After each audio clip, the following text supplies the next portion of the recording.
pode ficar de pé? Se você puder ficar de pé, fique. E abra sua Bíblia em Lucas capítulo 5, versos de 1 a 11. Lucas capítulo 5, versos de 1 a 11. Nós vamos ler esse trecho do Evangelho de Lucas, nós vamos refletir nesse texto nessa noite aqui. Lucas 5, de 1 a 11, abra sua Bíblia lá, acompanhe. Nós queremos conversar um pouco sobre esse texto, que eu sei que já é bastante conhecido. Diz assim: aconteceu que, ao apertá-lo a multidão para ouvir a palavra de Deus, estava ele junto ao lago de Genezaré, e viu 2 barcos junto à praia do lago. Mas os pescadores, havendo desembarcado, lavavam as redes. Entrando em um dos barcos, que era o de Simão, pediu-lhe que o afastasse um pouco da praia, e assentando-se ensinava do barco as multidões. Quando acabou de falar, disse a Simão: faze-te ao largo e lançai as vossas redes para pescar. Respondeu-lhe Simão: mestre, havendo trabalhado toda a noite, nada apanhamos, mas sob a tua palavra lançarei as redes. Isto fazendo, apanharam grande quantidade de peixes, e rompiam-se-lhes as redes. Então fizeram sinais aos companheiros do outro barco, para que fossem ajudá-los. E foram e encheram ambos os barcos, a ponto de quase irem a pique. Vendo isto, Simão Pedro prostrou-se aos pés de Jesus, dizendo: Senhor, retira-te de mim, porque sou pecador. Pois à vista da pesca que fizeram, a admiração se apoderou dele e de todos os seus companheiros, bem como de Tiago e João, filhos de Zebedeu, que eram seus sócios. Disse Jesus a Simão: não temas, doravante serás pescador de homens. E arrastando eles os barcos sobre a praia, deixando tudo, os seguiram. Amém? Você pode se assentar. Sabe que nem sempre nós associamos a bênção de Deus com a presença de Deus, né? Comum a gente dizer assim: essa semana eu fui abençoado, ou eu alcancei uma bênção. Mas nem sempre quando a gente diz isto, dizendo que nós fomos abençoados ou alcançamos uma bênção, nós estamos de fato associando isso com a presença de Deus. Quando Deus abençoa em qualquer medida uma pessoa, Deus se faz presente. É uma manifestação de Deus ali. Mas nem sempre, como eu disse, nós estamos ligando essas duas coisas, né? A gente só diz que nós somos abençoados, e nós não entendemos que ali Deus se manifestou. Sabe que esse episódio que nós lemos aqui retrata uma manifestação incomum de Deus sobre um dia comum do Pedro, né? E dos seus sócios que ali estavam com ele, né? Quando Deus faz algo por nós, como é que a gente reage? Quando você diz que você foi abençoado, está sendo abençoado, qual é a sua reação? O que você faz com isso? Às vezes nós ficamos tão alegres, mas tão alegres, que nós nos esquecemos de que foi Deus quem nos deu algo. Às vezes nós somos como aquela criança, sabe?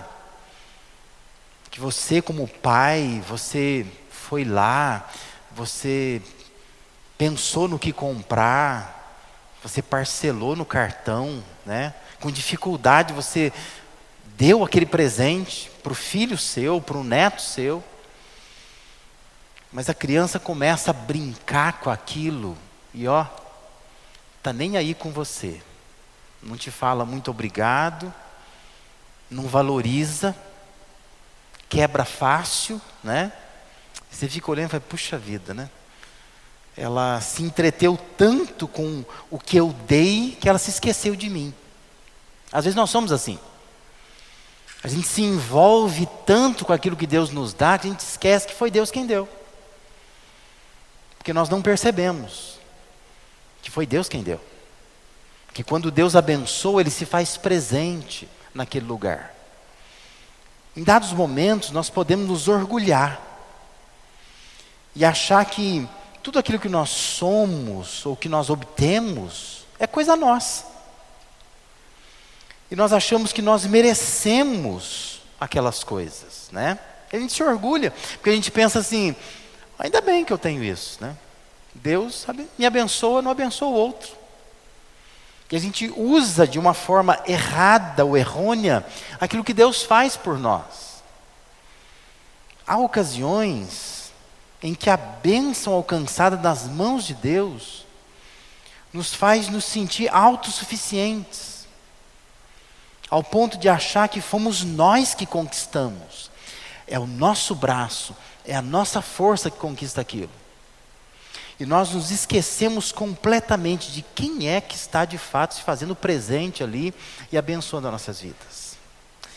É certo que Deus ele está sempre atuando na vida das pessoas. Deus está sempre ativo, sempre se fazendo presente, mas nem sempre nós estamos atentos ao que Deus está fazendo. Observe o que aconteceu nesse episódio tão conhecido da chamada pesca maravilhosa. Diz que havia na praia do lago de Genezaré alguns pescadores que eles estavam já no fim do dia de trabalho. Eles pescaram a noite inteira e agora então para eles acabou, né? Eles estão lavando as redes, tirando os barcos. O dia para eles acabou, porque o pescador é contrário da gente, né? Pesca à noite, descansa de dia. E eles então estão ali já assim encerrando o expediente, apenas fazendo aqueles últimos ajustes. E diz que Jesus estava por ali ensinando. Só que muita gente vem ouvir Jesus. E esse povo então começa a apertar Jesus para o lado do mar, né? Quer dizer, ele tem o mar nas suas costas e o povo à sua frente. E para acomodar essas pessoas, ele começa então a dizer, vem um pouquinho mais para cá, vem um pouquinho mais para cá, né?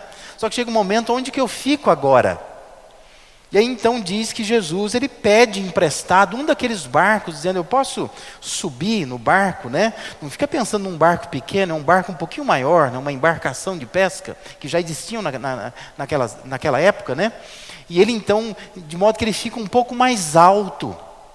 Lembra que isso aqui é Lago de Genezaré, né? Não fica pensando em Ubatuba, Caraguatatuba, né? Rio de Janeiro, Praia do Ipanema, alguma coisa desse tipo, onde você tem aquelas ondas, né? Vindo.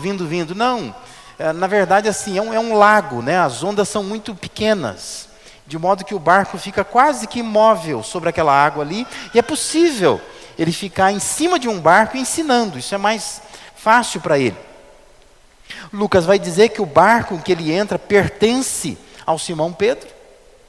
Diz então que Jesus então ensina. Quer dizer, ele faz do barco o púlpito, ali ele ensina, é a sala de aula dele, terminou de ensinar, o povo então começa a se despedir, vai embora, dá um abraço, aquele negócio que a gente está acostumado no nosso contexto, né, cristão, de igreja, né? E aí então diz que quando ele termina isso, Jesus vê que esses homens não pescaram nada. Eles vêm de uma noite frustrada. O trabalho não rendeu absolutamente nada. Eles estão lavando a rede porque a rede tem sujeira, né? Jesus então diz, olha, se afaste um pouco mais aqui da praia e joga a rede. Eles vieram lá de dentro do lago de Genezaré. São pescadores extremamente experientes. Eles fazem isso constantemente. Eles sabem aonde tem peixe, onde não tem peixe, né? E aí então Pedro diz que ele fala para Jesus, Senhor, nós fizemos isso a noite toda. E nesta noite, não sei o que aconteceu, mas nós não pescamos nada, tem nada. E eu não sei, de fato não sei, porque o texto não diz, o que aconteceu? Mas talvez Jesus tenha olhado para Pedro, sabe aquele olhar assim? Faz o que eu estou falando, sabe? E diz que Pedro diz assim, já que o senhor está falando, não custa nada tentar, né? Vamos jogar de novo a rede. E diz que quando eles lançam as redes, ele tem que chamar o outro barco para poder ajudar. Porque talvez na experiência total de pescaria de Pedro, ele nunca lançou a rede e pescou tanto peixe assim de uma vez só, né? Por isso que é chamada a pesca maravilhosa. Eu sei que você já ouviu falar muito sobre esse texto, sobre essa pesca. Mas o que eu quero que você pense nesta noite é: o que eles fazem depois da pesca? Eu poderia gastar o nosso tempo aqui te estimulando a confiar que Deus pode fazer pescar mais do que você tem pescado, né? Que é uma boa também, não é? É preciso confiar. Mas o que eu quero que você pense nesta noite aqui é o que eles fizeram depois que Deus, na pessoa de Jesus, se manifesta na vida deles, dando algo para eles que humanamente eles tentaram uma noite inteira e não conseguiram. E naquela manhã eles conseguem. Mas qual é a reação deles? O que eles fizeram? Por isso que eu estou te perguntando nessa noite, o que você faz com o que Deus faz? Porque Deus faz. Não há dúvida disso. Deus fez, Deus faz, Deus fará. Mas a pergunta é: o que você faz com o que Deus faz? O que Deus vai continuar fazendo. Mas o que você faz com isso? Qual é a sua reação? O que essas manifestações de Deus provocam em você? O que elas provocaram na vida de Pedro e dos seus amigos? O que precisa provocar em nós? Porque eu não tenho dúvida de que nós somos pessoas abençoadas por Deus. Deus pode dar coisas para nós, talvez não sejam peixes, né? não seja uma rede cheia. Mas Deus tem de alguma maneira se manifestado, se feito presente. Nem sempre, como eu disse, ao obter essas coisas, você está consciente que Deus está presente. Às vezes você acha que é você acha que é coincidência, você acha que é uma coisa natural, você acha que isso deveria acontecer mesmo. Mas o fato é que Deus faz alguma coisa. A pergunta é: o que você faz com o que Deus faz? Quando você vê que Deus está se manifestando na sua vida, o que isso provoca em você? O que provocou naqueles homens? Em primeiro lugar, provocou constrangimento. Constrangimento. Já ficou constrangido? Sabe o que é constrangimento? Constrangimento é quando você fica com a cara vermelha, sabe? Sem graça. Não sabe onde enfiar a sua cara. Verso 8 diz: vendo isto, ou seja, vendo esta pesca maravilhosa, vendo essa manifestação de Deus, através daquele momento ali, do trabalho deles, Simão Pedro prostrou-se aos pés de Jesus, dizendo: Senhor, retira-te de mim, porque eu sou um pecador. A reação de Pedro foi de demonstrar a Jesus que ele não se sentia merecedor daquilo. Ele ficou extremamente constrangido. Já ficou? Bênçãos de Deus, manifestações de Deus deveriam causar em nós constrangimento. Porque Deus, Ele resolve muitas vezes nos dar uma pesca maravilhosa, bem naquele dia que você sabe que você não merecia nada daquilo, né? Já viveu dias assim? Que você pecou bonito. Sabe, não tem dia que você peca bonito mesmo assim?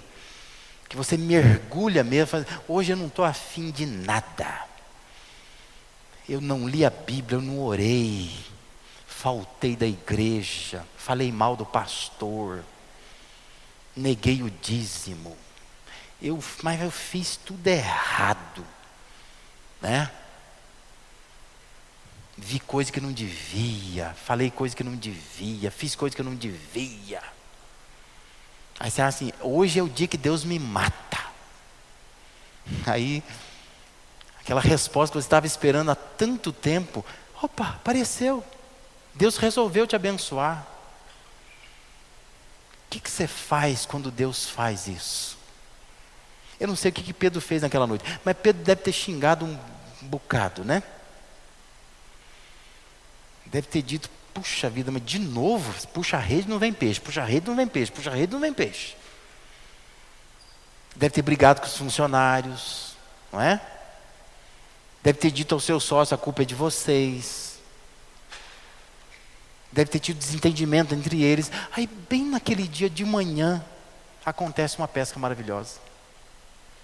O que Pedro faz? Se joga nos pés de Jesus e diz, Senhor, vai embora daqui.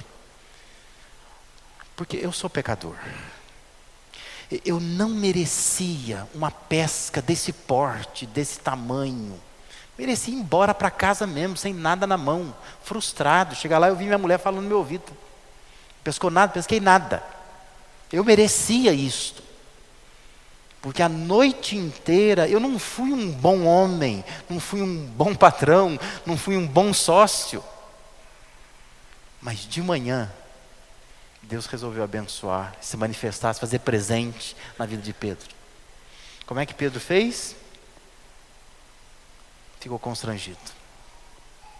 Te constrange. Te constrange.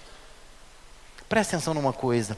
Todas as vezes que nós recebemos de Deus qualquer coisa, nós deveríamos reagir sempre como Pedro reagiu. A gente deveria reagir com humildade, dizendo, eu não merecia isto. Não merecia. Porque eu sou um pecador. Todas as vezes que a gente nota uma manifestação de Deus na nossa vida, sentir que Deus está sendo gracioso, misericordioso, nós devemos ser tomados por essa sensação, eu não sou merecedor. Me constrange ver Deus me permitindo experimentar bênçãos das mãos dEle, porque eu não sou merecedor disto, eu não faço nada para merecer isto, né? O próprio Cristo na cruz é para trazer para nós constrangimento. Por isso que Paulo diz, porque o amor de Cristo nos constrange. Deveria ficar constrangido, envergonhado, corado. Eu não mereço ser abençoado assim por Deus. Agora, perceba como essas coisas vão se invertendo, né? Quando você liga a televisão, você vê alguns cultos de algumas igrejas, isso está invertido. E vez por outra a gente ouve isso também no nosso meio aqui, né? A pessoa diz assim, pastor, eu queria dar um testemunho. A gente fica perguntando, por quê? Por que você quer dar um testemunho? Porque assim, o que se é divulgado por aí, é que isto é manifestação de fé, né? Quando a pessoa vem no culto e ela quer falar. E muitas vezes ela quer falar no culto porque ela quer dizer uma coisa que Deus fez por ela, mas ela não quer glorificar a Deus. Ela quer se autopromover. Ela quer se glorificar. Ela não tem o sentimento de Pedro dizer, eu sou um pecador, eu não merecia isso. Estou morrendo de vergonha. Já ouviu alguém vindo aqui dizer isso, né? Gente, estou aqui, mas estou morrendo de vergonha, porque essa semana Deus me abençoou e eu não merecia isso. Não, muito pelo contrário. Muitas vezes ela vai contar o testemunho dela dando aqueles ares de superioridade, né? Pena que Deus não nos abençoou, mas me abençoou, né? Então ela conta de um jeito que ela te constrange. Você fica constrangido, né? Porque você fica assim, nossa vida, não sou ninguém. Porque isso sim é uma pessoa abençoada, né? E muitas igrejas têm estimulado as pessoas a contarem as suas bênçãos e dizer a marca do carro, o tamanho da casa, não é? A cidade para onde foi passar férias, o quanto custou a viagem, porque tudo isso é Deus me abençoando. Mas toda e qualquer manifestação de Deus deveria trazer para nós constrangimento. Quero nem saber quantos peixes tem. Só quero dizer que eu não mereço isso. É isso que Pedro estava dizendo. Senhor, se afasta daqui, porque o Senhor está perto de uma pessoa pecadora. Eu não merecia esta pesca maravilhosa. Esse é o sentimento de Pedro. Qual é o seu sentimento? Seja o que for, o que Deus tem feito na sua vida, como é que você reage? O que você faz com o que Deus faz na sua vida? Deus quer te levar a pensar um pouco nisso nessa noite aqui. Uma outra reação que nós temos de Pedro e seus amigos é a comoção. Os versos 9 e 10 dizem assim: pois à vista da pesca que fizeram, a admiração se apoderou dele e de todos os seus companheiros, bem como de Tiago e João, filhos de Zebedeu, que eram seus sócios. Aquela experiência matutina de Pedro e seus amigos, não só o fez se perceber, como pecador, mas aquela experiência com Jesus ali, também o fez perceber diante de quem ele estava. Por isso que o texto diz que a admiração se apoderou dele, ele foi tomado por uma comoção. Aquilo que aconteceu ali mexeu com ele. É isso que o texto se propõe a dizer. Houve uma comoção, uma emoção forte, um abalo da sua estrutura racional. Nunca vi isso na minha vida. Lembra, nós estamos falando de Pedro. Pedro é pescador experiente. Ele tentou aquela noite inteira. Sei lá o que eles usavam na época, que tipo de isca para chamar peixe. Mas ele deve ter usado todas as técnicas daquela época que ele conhecia. Locais, espaços, momentos, horários, jeito de jogar a rede. Nada, não pescou nada. Eu sempre brinco dizendo que nada no grego é nada mesmo, Nada, Não pescou nada, nadinha. Mas agora, um lançar de rede, um só, vem um monte de peixe. Pedro está dizendo: eu nunca vi isso na vida, isso mexeu com ele. De modo que o texto diz que a admiração tomou posse dele, é uma comoção, ele não podia se conter com aquilo, uma emoção muito forte.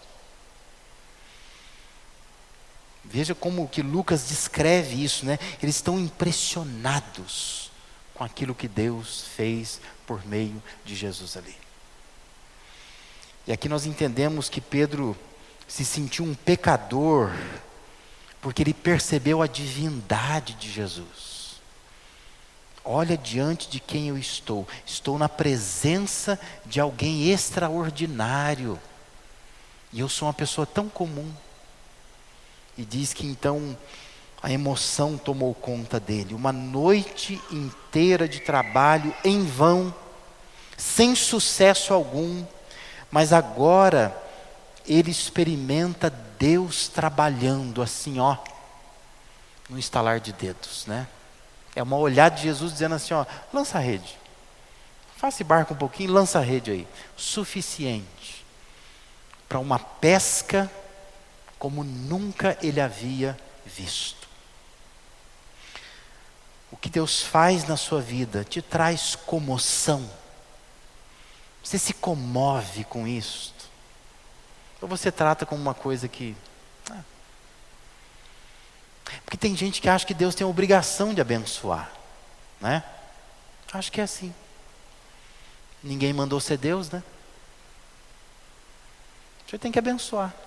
Faça o teu papel. Tem gente que gosta de colocar Deus na parede, Deus tem que fazer o que eu quero que Ele faça. Mas não se comove quando Deus faz alguma coisa. Aquela pesca extraordinária, era uma maneira que Jesus tinha de demonstrar para aqueles homens que Ele era o Deus aqui na terra, se manifestando na vida deles. Entenda que Deus ele se manifesta de várias maneiras em nossas vidas. Mas nem sempre a nossa reação é semelhante àquela. Nem sempre nós estamos admirados. Nem sempre a admiração se apodera de nós. Nós achamos tudo normal, como se nós mesmos estivéssemos conquistando essas coisas. Falta comoção. A comoção que leva à rendição, Por isso que Pedro se lança aos pés de Jesus, porque ele é tomado por uma emoção que diz, olha, eu não entendo o que está acontecendo. Eu tenho que me ajoelhar, me render, me prostrar, porque eu sou um pecador. Eu não merecia estar vivendo, presenciando aquilo que eu estou presenciando aqui. Comoção. O que você faz com o que Deus faz na sua vida? Você deveria ficar comovido. Não só constrangido, mas comovido. Comovido por aquilo que Deus tem feito. Comovido por aquilo que Deus tem se manifestado, a maneira como Ele faz as coisas. Sabendo que você não merece o que Deus tem te dado. E por fim, uma outra reação que está aqui nesse texto é a conversão. Eu não estou aqui usando conversão pensando no nosso termo religioso, que nós nos apropriamos dele, né, para dizer assim, você é convertido, não é? Você já se converteu, nos converteu? Não estou pensando nisso, né? Estou pensando no estricto senso da palavra conversão, né? Conversão é uma mudança, né? Já tirou carteira de motorista? Já fez a prova lá, né? A prova diz que você tem que decorar algumas placas, por exemplo. Proibido conversão à direita, proibido conversão à esquerda, né? Conversão tem a ver com virar, com mudar, né? Mudar de direção. É nesse sentido que eu estou pensando em conversão aqui. O verso 11 diz que arrastando eles os barcos sobre a praia, deixando tudo, o seguiram. Olha que interessante. Houve uma conversão de fato ali. Uma mudança completa. Além de se constranger por se ver como um pecador e se comover por perceber quem que Jesus era, Pedro decidiu deixar tudo, por aquilo que ali ele entendeu. Isso é conversão. É quando eu digo, olha, eu preciso mudar. Eu tenho que mudar. Diante daquilo que sou, diante daquilo que Deus é e faz por mim, eu tenho que mudar. Eu não posso continuar assim. Diz que ele deixou tudo e seguiu. Olhando para essa experiência na qual Pedro se destaca, né, porque tem outras pessoas também participando, é curioso pensar que o milagre no seu trabalho, que é a pescaria, o ajudou a perceber que ali não era o seu trabalho, não é? Eu fico pensando se eu teria esse tipo de raciocínio. Se eu sou um pescador e venho de uma fase difícil, de crise, que eu não consigo pescar, de repente, Deus me abençoa, eu faço uma pesca maravilhosa. Talvez o meu raciocínio seria assim, agora que eu vou ser pescador mesmo, né? Que agora o negócio começou a dar certo. Eu só entendi que eu tenho que obedecer a Jesus e eu vou continuar sendo pescador, porque eu vou ser um bom pescador agora. Mas é interessante que isso não acontece no texto.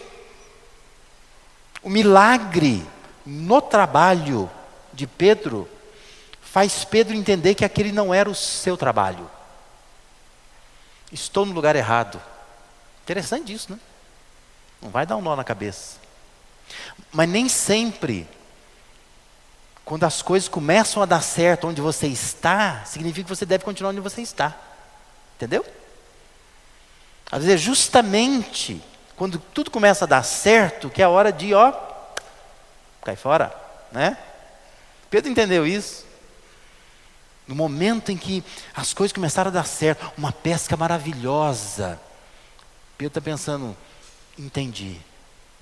Deus se manifestou aqui para que eu percebesse que não é aqui meu lugar, eu preciso ir para outro lugar.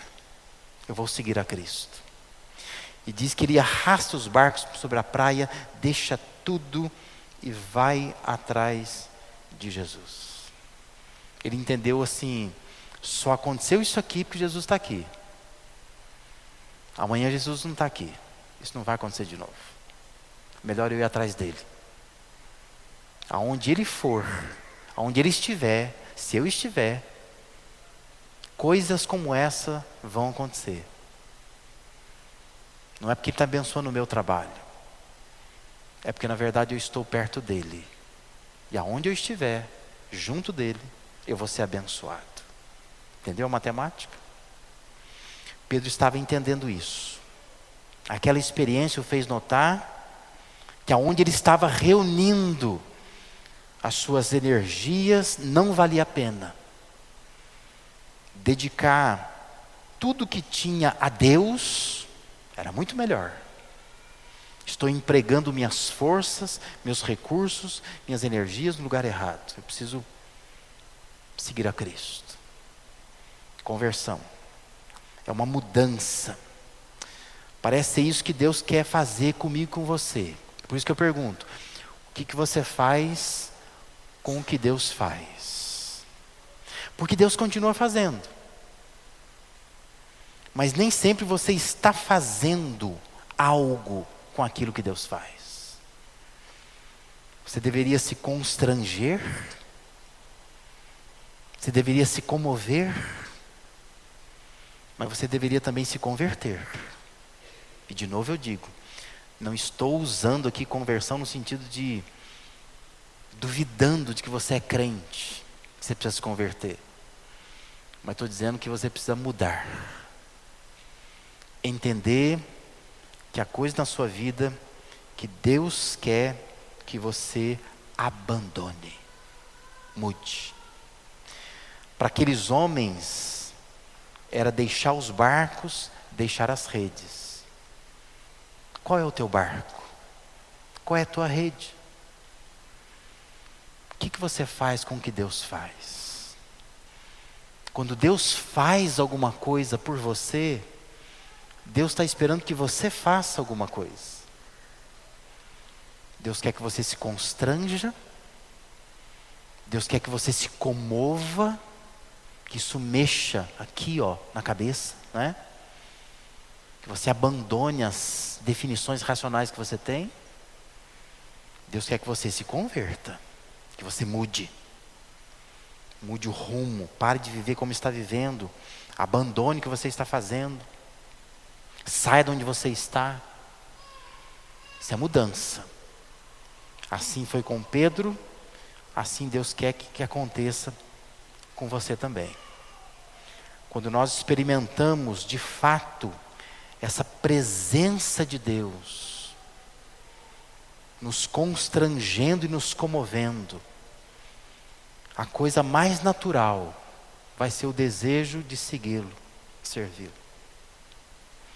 Interessante que, se você pegar esse texto, essa narrativa, Lucas 5, de 1 a 11, e pegar Isaías capítulo 6, os primeiros 11 versículos de Isaías, é praticamente a mesma coisa. Já reparou? É a mesma coisa. Porque com Isaías, Deus vai fazer exatamente a mesma coisa. Deus vai se manifestar na vida de Isaías. Isaías vai dizer: ai de mim, sou um homem impuro, de impuros lábios, habito no meio de um povo de impuros lábios, e eu vi o Senhor dos exércitos. Percebe? Ele viu Deus, ele percebeu quem Deus era, se sentiu um pecador, se comove com aquilo, que diz que Isaías fica totalmente perdido naquela situação, e ele ouve uma voz que diz: a quem enviarei? Quem há de ir por nós? Isaías termina dizendo assim: eis-me aqui, envia-me a mim. A mesma coisa que acontece com Pedro. Ele vê a manifestação de Deus, se constrange, se sente um pecador, se comove, isso mexe com as suas emoções, com a sua cabeça, com a sua racionalidade. Ele diz: eu preciso mudar, eu tenho que mudar alguma coisa, eu abandono tudo e vou te seguir. É o eis-me aqui, envia-me a mim. Deus quer fazer a mesma coisa nesta noite aqui. O que você faz com o que Deus faz? Deus quer que você faça isso. Se constranja. Tenha vergonha, né? Fica vermelho. Se lança aos pés dele dizendo: Deus, eu não mereço isto. Eu não mereço. Se comova. Permita que a admiração tome conta de você. e se converta. Muda. Qual é o seu barco, a sua rede? Abandona e segue a Cristo de verdade. Se você fizer isso, com certeza, Deus vai abençoar a sua vida. Você vai experimentar outras manifestações de Deus como Pedro experimentou. Porque eu mudei meu rumo.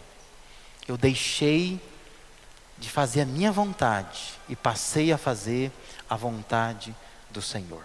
Amém?